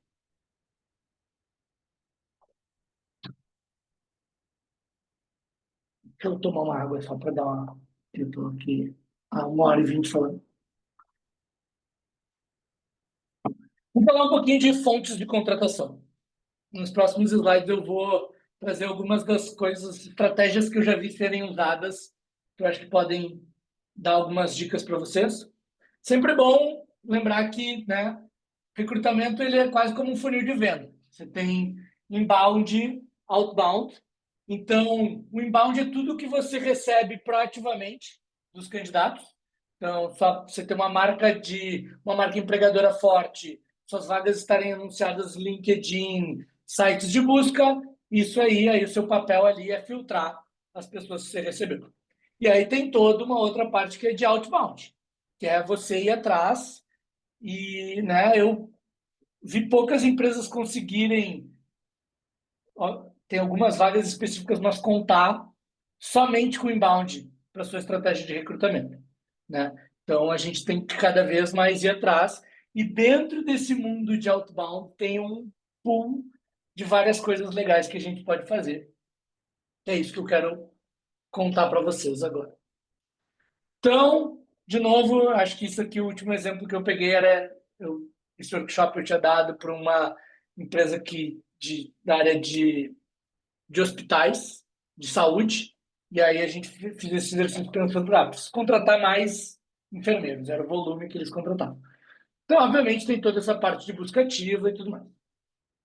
Acho que outra coisa é você saber, hoje em dia a gente tem grupos informais daqueles segmentos que eles operam de uma forma, então, vocês conhecerem onde que as pessoas que vocês estão contratando estão se comunicando. Tem grupos de WhatsApp, tem, sei lá, vou dar um exemplo, dentro da engenharia de software, existem páginas específicas fora do LinkedIn, comunidades que essa galera está trocando lá, e a gente ia para dentro desses espaços recrutar e conversar com essas pessoas. Gente, parceria educacional, isso cada vez mais, né? Então, vou lá, um exemplo no Nubank, a gente fez uma parceria e no Quinto Andar, vou usar um exemplo mais recente. O Quinto Andar tem uma parceria com a Unicamp, a gente levava alguns desafios técnicos que a gente tinha, dava para os alunos fazerem, contratava os melhores alunos, pedia para os professores indicar os melhores alunos. Então, né, quanto mais competitivo o seu segmento for, quanto mais cedo você chegar nesse pool de talentos, melhor. Fazer um ranking direcionado, né, toda uma estratégia de sourcing. Uma coisa que a gente investiu bastante, dependendo do tamanho da sua empresa. Programa de boomerangs, pessoas que saíram, foram trabalhar em outra empresa, você manter esse relacionamento e trazer aquelas pessoas que eram boas de volta depois de um tempo.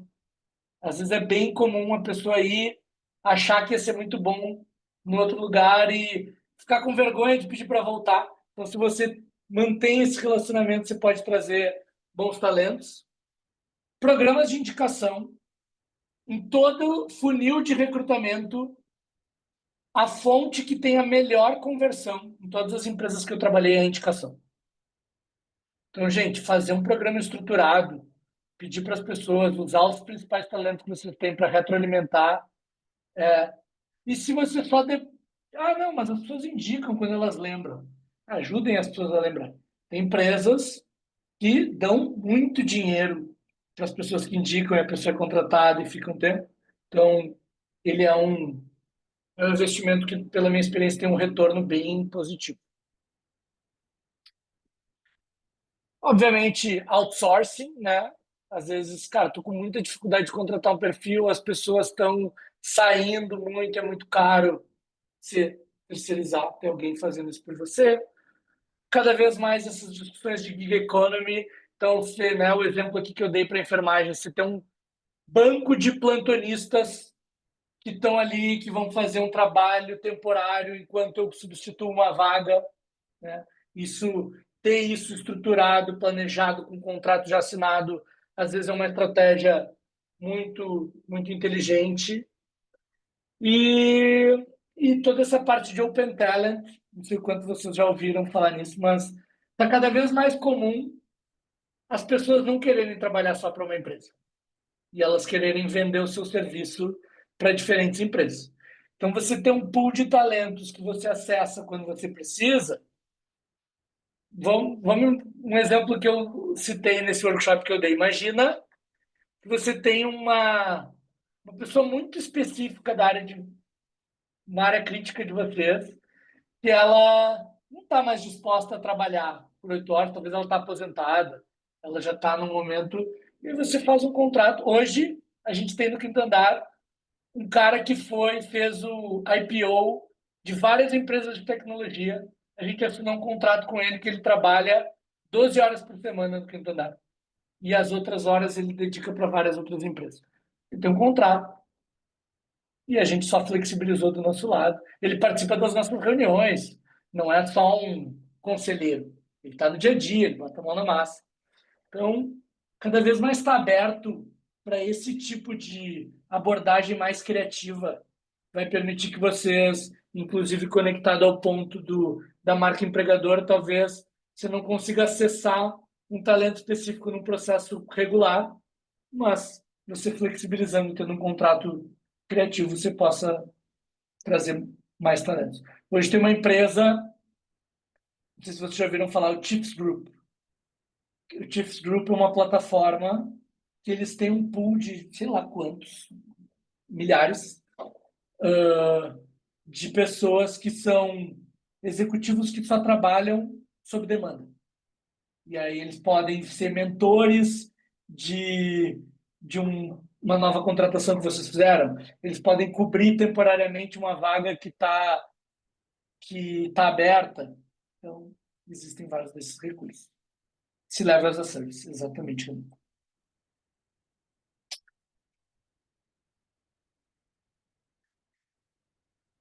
Eu cheguei onde eu queria bem na hora certa.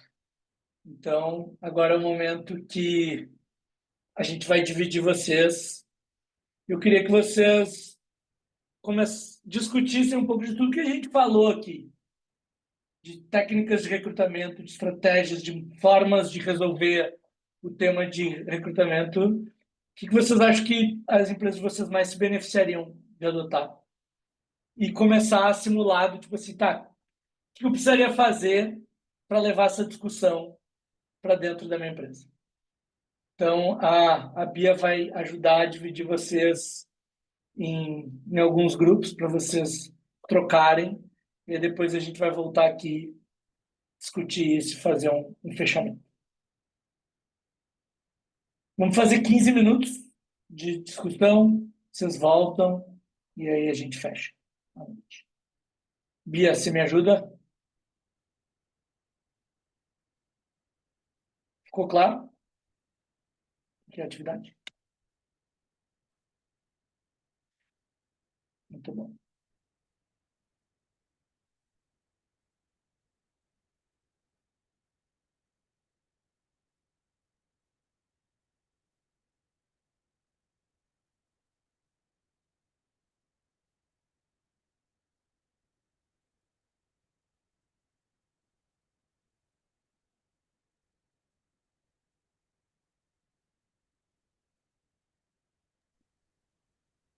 Dividi em grupos de 3. Tem alguns que tem só 2. Tá bom.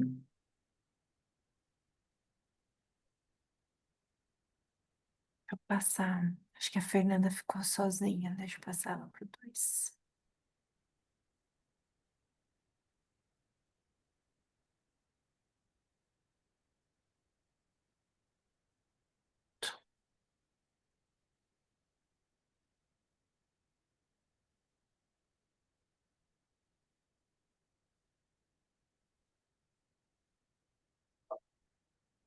Tudo certo?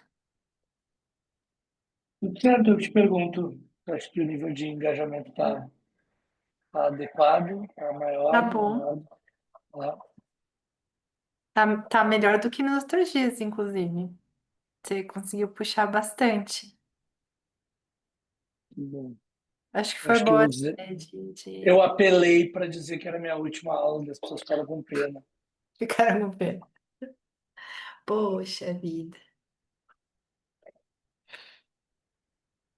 Algum feedback, alguma coisa que você acha que precisa reforçar mais? Não, eu achei que foi muito bom, muito positivo você ter dado um espaço para eles se apresentar. Eles já, né, em alguns outros momentos, já se apresentaram, né, em outras aulas, mas, viu, teve gente que mudou de empresa, né, e é legal também trazer isso, de trazer as expectativas antes de começar a aula, eu acho que ajuda também a calibrar. Ixi, esqueci de contar. Deixa eu colocar 15 minutos. Bota 10 agora. Não, Tá.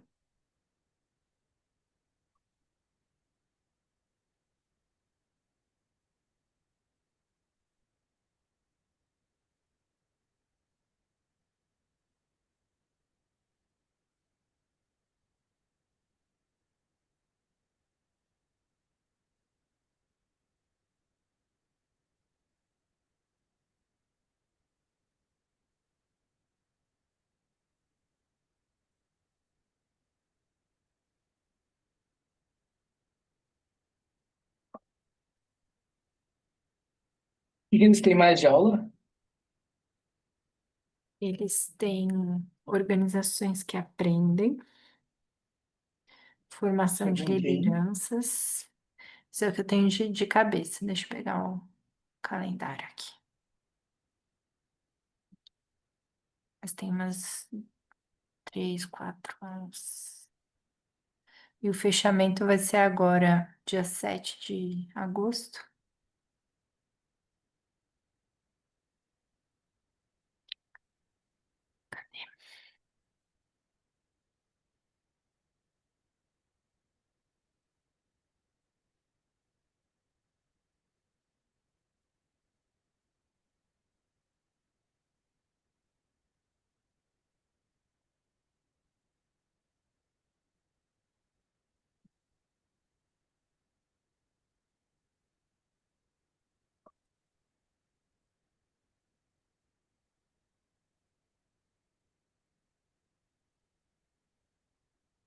Organizações que aprendem formação de liderança, performance, carreira e pipeline de sucessão, programas de talentos. E aí tem uma mentoria aberta e o fechamento. Quem que eles fazem a mentoria? Dessa mentoria, eu acho que vai ser Isadora Gabriel e Vanessa Toglioni. E aí é todo mundo com elas na sala fazendo perguntas. Geralmente ela mostra algum case e os alunos vêm com questões, assim, desafios pessoais. Ah, tô passando por isso, né? É aberta mesmo, sabe? Eu aplico um formulário antes para eles trazerem eu brifar os mentores. E aí é mais tirar dúvida, assim, sabe? Discutir em grupo.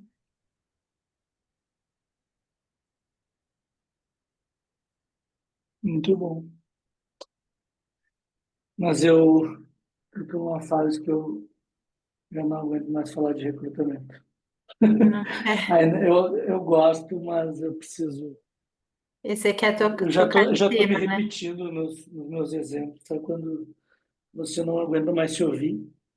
Sei. Esse quer trocar de tema, né? É, mas puxei a Ana, acho que a Ana é muito boa. Acho que ela tem bons exemplos tanto de Nubank. Modéstia à parte, eu acho que poucas empresas estão fazendo recrutamento de forma tão boa quanto o Nubank. Então, É. acho que quem passou por lá tem muito bons cases para contar. Uhum. Cara, deve ser muito legal trabalhar no Nubank. É legal. Tá aí É uma bem empresa, legal.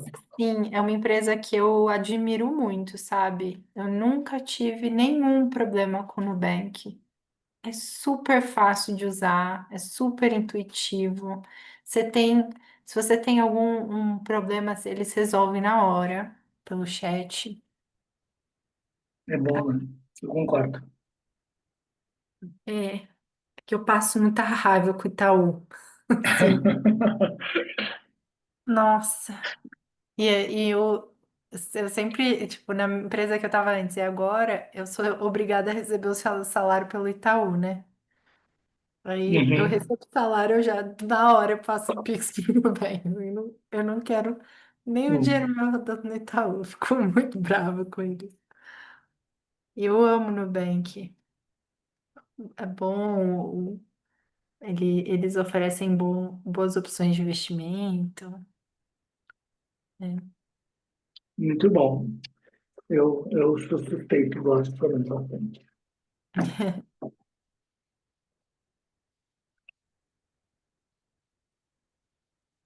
Mais 4 minutinhos. Quem que ficou no lugar da Ju agora? Essa é a posição que você entrou? Teve uma reestruturação, então foi os projetos que estavam com ela foram, como chama? Foram dissipados, né? Distribuídos. Distribuídos.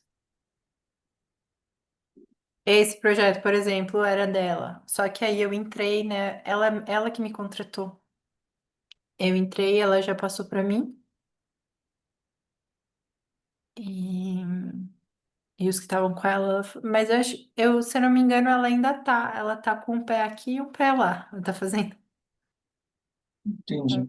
Foi uma saída super amigável, assim. Sim. Que a Neon é cliente nossa. Então. Muito bom. Eu vou aproveitar e vou passar no banheiro rapidinho e já volto. Tá bom, vai.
Quanto tempo falta? 15 segundos. Ah, é? Boa.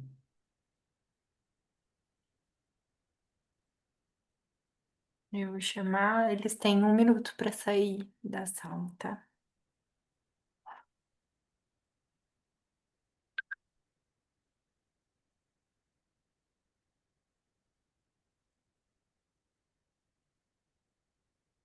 Oi.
Que bom que vocês voltaram.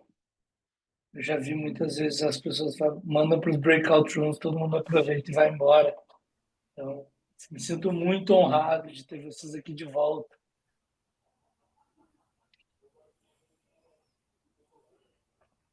Tá todo mundo? Bora?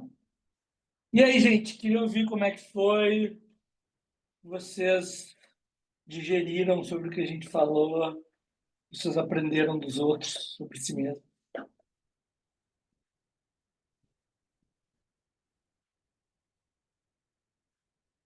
Como sempre, uma de cada vez só, porque senão é difícil de entender o que vocês estão falando.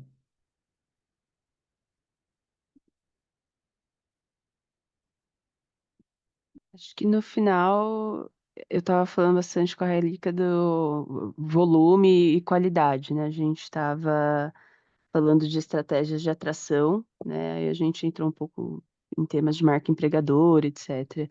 Eu estava falando de ter diferentes plataformas, né? Hoje os ATS eles integram, sei lá, com LinkedIn, etc. Mas quando você vai para um Vagas, para um Info, às vezes te traz muita gente, mas nem sempre vai ser assertivo. Então a gente falou um pouco disso e de programas de indicação no começo, no meu grupo. Me explica melhor qual que é o ponto sobre volume e qualidade? Qual que é o argumento de vocês? Eu falei que assim, hoje eu gosto muito de utilizar a plataforma que eu tenho, que é o Workday. Então, eu recebo candidatos por lá eu consigo marcar entrevista, tudo automatizado. Às vezes, não vem tanta gente quando eu coloco no InfoJobs, por exemplo, mas no InfoJobs eu sinto que hoje eu posto uma vaga, no dia seguinte até tem um volume grande de pessoas, mas que não vem necessariamente alinhadas com o que eu preciso. Eu acho que hoje o meu trabalho, né, o desafio para minha empresa, acho que a Eli que falou que está mais ou menos no mesmo, é melhorar minha marca empregadora, e aí eu consigo ter volume e agilidade na contratação, do que explorar outras plataformas, assim, para as posições que eu trabalho, eu não vejo sendo tão assertivo em InfoJobs, vagas. E aí a gente estava falando muito disso, né? De qual ferramenta utilizar em qual vaga, em qual momento. Eu acho que a gente tem um mau hábito no Brasil das pessoas se aplicarem para vagas que não tem nada a ver com elas, né? E eu acho que isso é meio que uma bola de neve negativa, assim, de que as pessoas reclamam que não recebem retorno, mas elas também se aplicam para uma vaga que não tem nada a ver, que torna mais difícil a revisão e né? Então acho que a gente como área de gestão de pessoas é legal a gente tentar ir educando as pessoas, né? Melhorar a qualidade dos nossos job descriptions, dar um retorno, às vezes da maneira como a gente escreve esse retorno, do tipo, você não passou, porque você não tem aderência com aquelas coisas que a gente falou, e ir criando isso para as pessoas, né? Tentar ajudar a direcionar as pessoas. Mas eu acho que é um bom ponto. Normalmente, daquelas 400 vagas lá que eu falei, a gente aprovava uns 8% das pessoas se aplicavam, assim, era muito baixo o número. O que mais, gente, que teve de discussão? No meu grupo, Pedro, a gente discutiu muito. Hoje, o meu gargalo é planejamento e alinhamento. Eu falo que quando a gente está no meio do processo seletivo, o gestor já quer promover uma pessoa da área dele para aquela vaga, e ele já quer abrir uma outra posição, ou ele não sabe a diferença entre um júnior, um pleno e um sênior, e aí ele abre uma vaga de júnior, mas ele quer um sênior do mercado. Então, assim, a gente gasta muito tempo hoje para entender as áreas, para explicar a diferença de um cargo para o outro, para chegar num consenso, para ele descobrir que ele não precisa da posição, que ele tem realmente dentro da equipe dele. Então, assim, às vezes as minhas discussões mais elas são dentro das salas de reuniões do RH para falar, BP, segura, não aprove essa vaga se não tiver muito bem alinhado, porque quando chega para mim, ela chega quadrada. E aí eu tenho todo um trabalho de ter que ficar gastando analista de atração e seleção para devolver vaga. Olha, só muda o CNPJ. Não, eu sinto sua dor daqui, mas eu acho que é uma boa missão, né, da gente ir. E eu acho que mostrar para as lideranças o que elas perdem de tempo delas também, né? Tempo de candidatos e fazer a gente respeitar esse tempo. Eu tenho um nível de indignação muito alto por me sentir perdendo tempo. Então, eu acho que usar esses exemplos, voltar para as lideranças e mostrar como é que foi, contar, né? Hoje eu tive uma situação que eu tenho 2 vagas que estão acontecendo aqui que eu estou acompanhando, estão sendo feitas com uma consultoria. E essa consultoria abriu um grupo no WhatsApp para manter atualizado as entrevistas que elas estão fazendo, e são vagas com 2 executivos aqui do Quinto Andar. Uma está totalmente engajada, responde na hora a entrevista, né? O outro, silêncio total, não fala nada, o processo dele está aberto há 3 meses, a dela abriu há 2 semanas e a gente já está avançando com o candidato finalista. Eu peguei e mostrei para ele, tipo, olha aqui o exemplo de que uma liderança que, né, faz bem, é responsiva, comprometida com a sua vaga, ela vai fechar a vaga muito mais rápido que você. E inclusive disse assim, cara, não é a minha vaga que está aberta. E eu não estou preocupado com SLA sobre isso. Você que está perdendo seu tempo. Então, às vezes, dar esse senso de realidade é bom. Mas, o que mais? Alguma coisa, alguém foi para um caminho diferente?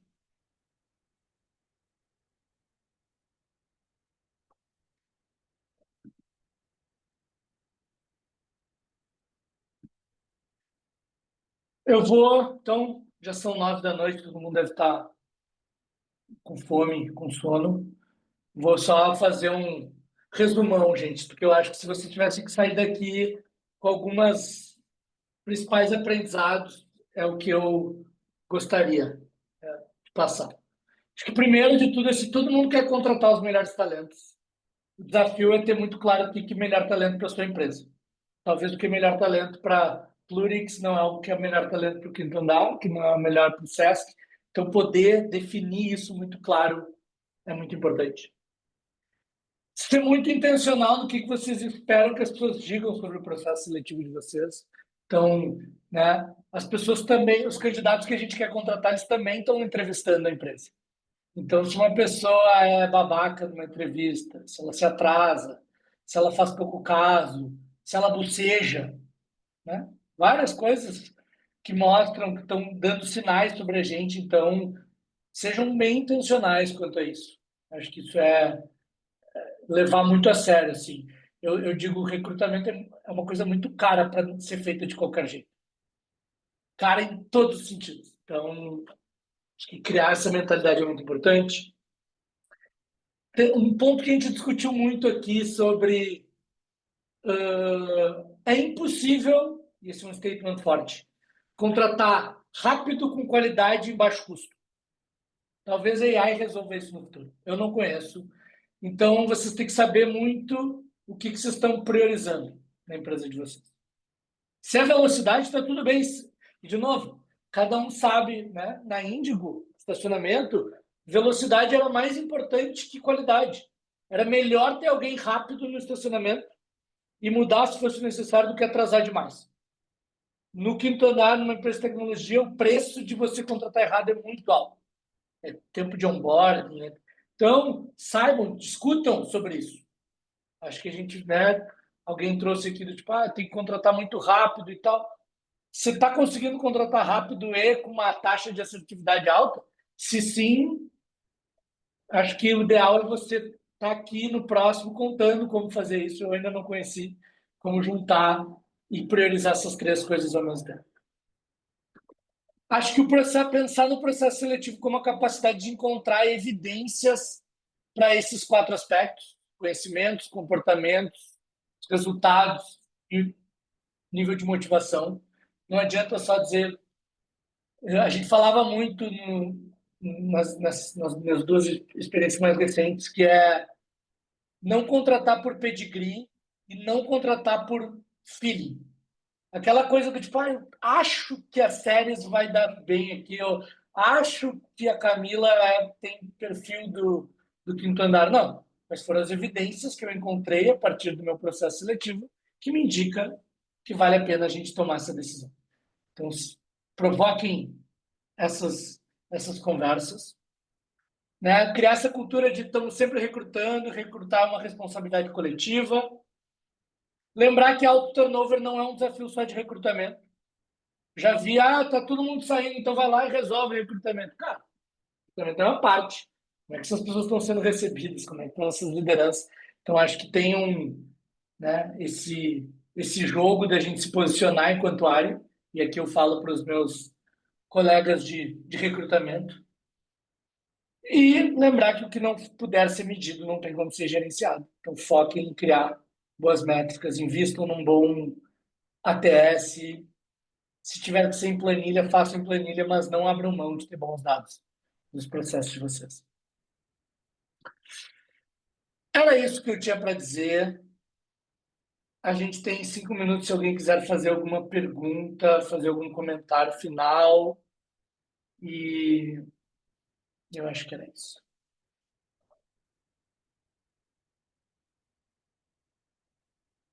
Fez sentido o que eu falei? Foi um monte de bobagem.